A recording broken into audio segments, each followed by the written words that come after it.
உங்களுக்கு நான் சொல்வேன், ஒரு ஆண்டில் மிக மிக மகத்தான சூரா அல்ஹம்து சூரா என்றார்கள் ஸல்லல்லாஹு அலைஹி வஸல்லம்.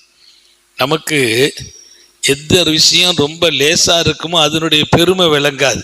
அல்ஹம்து சூராவை எல்லாரும் ஓதிக்கிட்டே இருக்கிறதுனால அதன் பரக்கத்து புரியல, அது ரொம்ப பெரிய பரக்கத். அதனால தான் ஃபாத்திஹானா என்ன துவக்க வாயில் என்ற அர்த்தம், துவங்குவதுன்ற அர்த்தம்.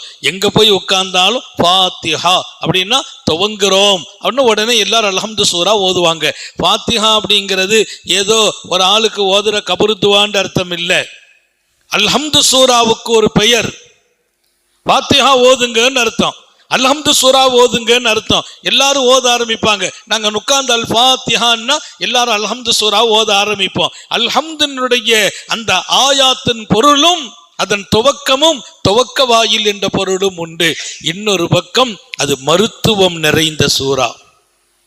ராத்திரில திடீர்னு ஏதாவது பிள்ளைங்களுக்கு ஆகுது, டாக்டர்கிட்டலாம் போக முடியாது, திடீர்னு புள்ள ரொம்ப அழுகுது, திடீர்னு புள்ள ஒரு மாதிரியா வருது, நமக்கு ஒரு மாதிரியா உடம்பு எப்படியோ வருது, உடனே எழுந்திருச்சு அல்ஹம்து சூரா ஓதி கையில ஊதி தண்ணியில ஊதி குடிச்சிட்டோம்னா அந்த நேரத்தில் அது ஒரு பெரிய ஷிஃபாவை கொடுத்துரும்.